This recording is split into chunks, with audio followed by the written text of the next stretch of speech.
Bonjour à tous, j'espère que vous allez excellemment bien. Aujourd'hui, on se retrouve pour parler cyclisme, pour faire la présentation de l'étape numéro 2 de ce Tour d'Italie 2025. On va revenir sur le parcours, sur les difficultés du parcours également de cette deuxième journée qui sera un contre-la-montre individuel.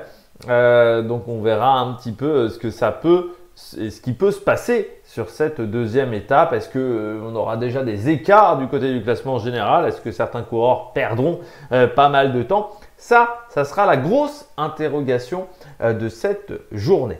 Allez, n'hésitez pas à vous abonner à la chaîne, à réagir dans les commentaires, à mettre un pouce bleu, à partager la vidéo sur les réseaux sociaux, notamment auprès de vos proches, si vous pensez que ça peut les intéresser. Dans les commentaires, n'hésitez pas à me donner vos favoris, votre grosse cote. Pourquoi pas également le temps du vainqueur? C'est toujours intéressant de savoir si vous pensez le temps du vainqueur du côté de ce contre-la-montre.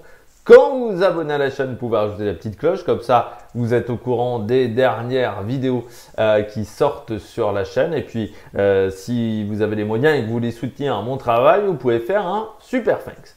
Deuxième jour de course, deuxième jour du côté de l'Albanie. J'espère qu'on a bien dormi du côté des hôtels, parce que ça c'est quand même ma grande interrogation sur ce début de course, c'est la qualité des hôtels. Encore une fois, l'Albanie, c'est un pays assez pauvre. Donc, les hôtels, ce qui peut arriver, hein, parfois même sur un Tour de France en France, ou même sur un Tour d'Italie, c'est que parfois, entre les équipes qui sont logées dans les meilleurs hôtels de la région et les équipes qui sont logées dans des hôtels un petit peu moins bien, il peut y avoir des différences de confort assez importantes. Je me rappelle notamment une vidéo d'une année de la Total Energy, c'était il y a 2 ou 3 ans, quand on avait eu un tour avec une grosse chaleur, pas mal de jours de canicule, où ils étaient arrivés dans un hôtel où il n'y avait pas de climatisation. Donc ils étaient arrivés avec des climatiseurs à l'hôtel. Mais ça montre que même sur un Tour de France, bah oui, quand on est dans certaines régions de France, même si l'organisateur essaye d'avoir les meilleurs hôtels possibles, parfois vous êtes dans des coins où il n'y a pas beaucoup d'hôtels et ça peut être également un problème. Alors là, après un jour de course, c'est moins problématique que lorsque ça arrive en troisième semaine, où là, avec la fatigue de la course, ça peut être difficile, mais ça peut déjà avoir un impact sur la récupération et avoir un petit impact quand même sur cette troisième semaine. Un format de chrono qu'on voit et qu'on revoit très régulièrement, notamment sur le Giro, mais pas seulement sur la saison, c'est-à-dire un contre-la-montre de entre 13 et 15 km, un temps d'effort 15 minutes légèrement au-dessus. Mais c'est un temps d'effort que les coureurs connaissent extrêmement bien parce que les coureurs connaissent leur valeur, notamment avec les tests de début de saison, et c'est un test qu'ils font assez régulièrement, le test 15 minutes, le test 30 minutes. Donc c'est des efforts où normalement il n'y aura pas de craquante car tout le monde connaît ses valeurs. Donc il n'y aura pas de surprise ce soir au niveau du classement et au niveau des écarts. Les bons seront devant, les mauvais au contre-la-montre seront derrière, parce que voilà, on n'est pas sur un effort extrêmement long. Donc autant les coureurs ne connaissent pas leur valeur sur 45-50 minutes précisément, autant sur un quart d'heure avec le cyclisme actuel, tout le monde connaît ses valeurs. Et comme le parcours n'est pas technique, voilà.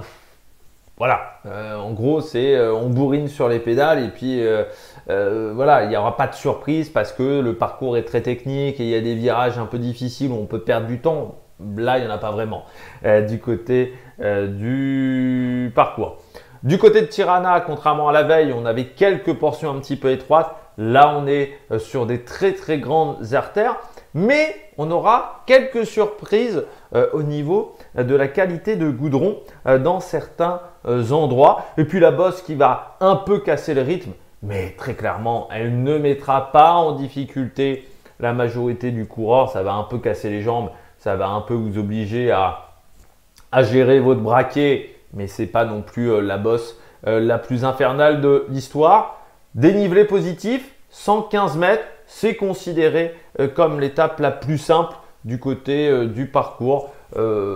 c'est plus simple que l'étape de piste du côté des contre-la-montre et c'est normal qu'il y ait moins de dénivelé positif déjà que l'étape de piste parce qu'il y a la moitié moins de kilomètres, mais aussi que les étapes en ligne parce que là, on est sur des kilométrages qui sont bien plus importants et forcément le dénivelé positif est un petit peu lié quand même souvent au kilométrage d'une course. On regarde tout de suite le parcours. Pas grand chose à dire hein, sur ce parcours donc autour de Tirana, 14 km. Les 2 derniers kilomètres donc, sont les mêmes que la veille. Donc le final est vraiment le même. On a juste un virage de la chicane de la veille qu'on enlève, qu'on squeeze. Et on a une sorte de gros virage pour récupérer l'artère, mais pas de grande difficulté. Et donc cette montée, la montée de Sauque, 900 mètres à 6,4%.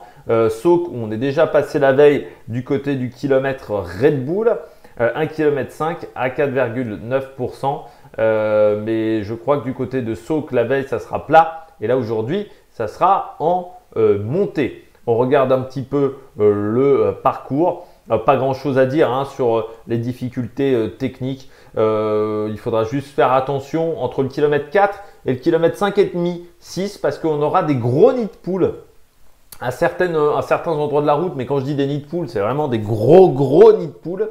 Parce que si on les voit sur Google Maps, c'est-à-dire que c'est des gros nids de poules, vraiment. Et puis après, la montée de Sauque qui est sur une route très large. On a l'impression un peu d'être sur l'UAE Tour. Vous savez, c'est monter sur des énormes routes très rectilignes où vous avez l'impression d'être collé. Vraiment, vous avez l'impression de ne pas avancer.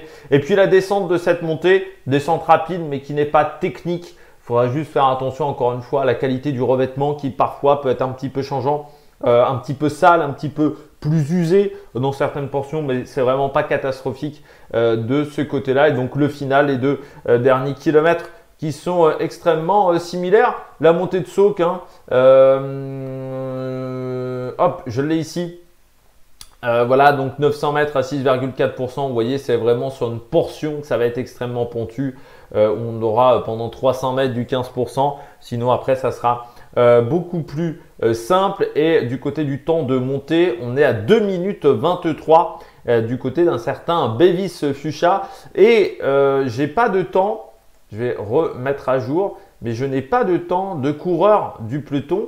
Ça veut dire qu'ils n'ont pas pu la repérer, cette montée, parce qu'elle doit être un peu trop en ville ou peut-être dans une zone qui n'était pas facilement accessible. Donc, c'est-à-dire que les coureurs découvriront un petit peu le parcours le matin même, ce qui peut parfois être un petit peu problématique, même si les départs seront un petit peu plus tardifs. Mais si on a un sprint la veille, entre le coureur 1 et le coureur 130, imaginons un Ciccone soit coureur 90 du peloton, ça veut dire que son ordre de départ sera beaucoup plus tôt qu'un peut-être Roglic qui sera 15e ou 10e de l'étape de la veille. Donc ça peut avoir véritablement son importance là aussi au niveau de la récupération et au niveau du sommeil. Donc vous voyez le parcours, vraiment pas technique, hein.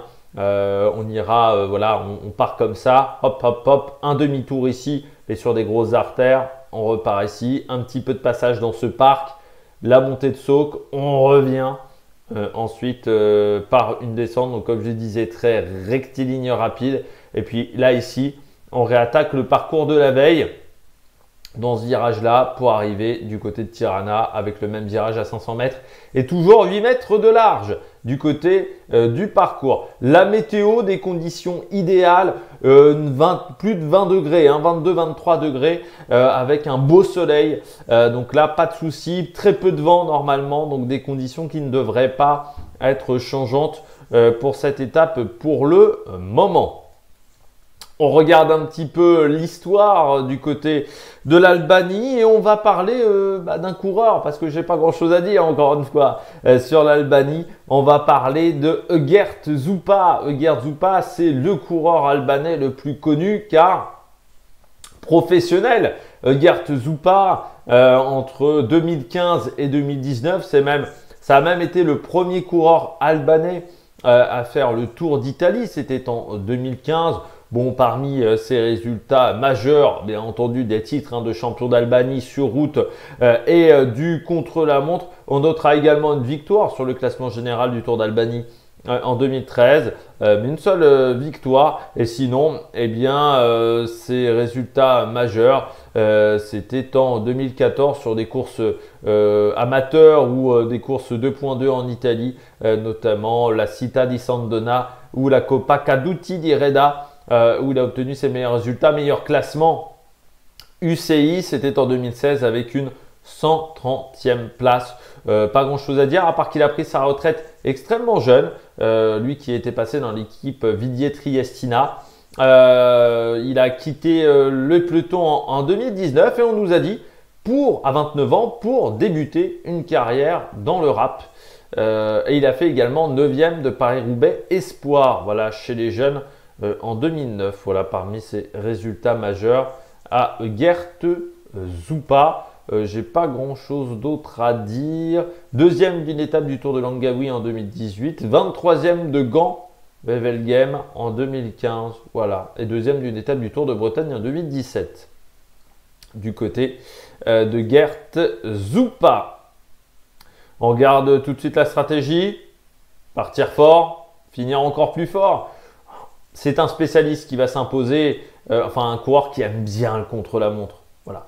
Les coureurs qui ne sont pas bons dans cet exercice-là ne feront pas des merveilles, encore une fois, car on est sur un temps d'effort où tout le monde se connaît, où tout le monde connaît ses références en watts. Là, il n'y a pas de surprise. Donc, il faudra être en place, pas se désunir dans la montée, mais la descente n'est pas technique. Très rapide, faire attention au nid de poule, voilà, parce que c'est vrai que sur les prolongateurs, ça peut surprendre. Et avec le matériel des vélos de chrono, ça peut vraiment surprendre. Et puis rester sur ce qu'on sait faire. Le temps d'effort, alors moi je suis assez surpris par les organisateurs qui prévoient 15 minutes pile, en gros. Moi je prévois plutôt 15-45, 16 minutes. Je pense qu'on aura du mal à faire 57-56 km/h. Je verrais plutôt une moyenne entre 52 et 53 km/h, donc une sorte de 15-45. Voilà, moi je mise sur 15 minutes 45 du côté de ce temps d'effort et du côté de ce parcours. Du côté de mes favoris, Tarling, Joshua Tarling. Il n'y a pas Ghana, il n'y a pas Renko Evenepoel, mais il y a Joshua Tarling. Donc je pense qu'on aura du mal à aller le chercher. Je mise aussi sur Roglic parce qu'on connaît ses qualités sur le contre-la-montre.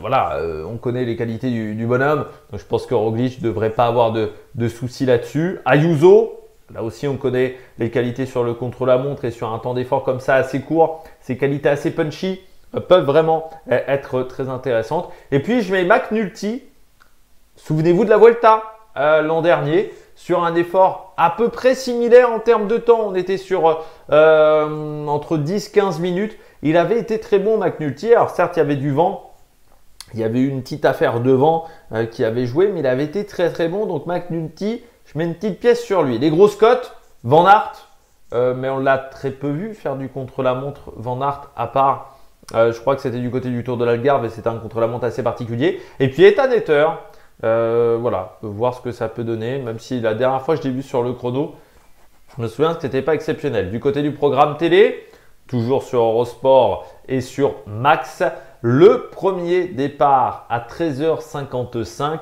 dernier départ 16h59, donc arrivé aux alentours de 17h15 du dernier coureur.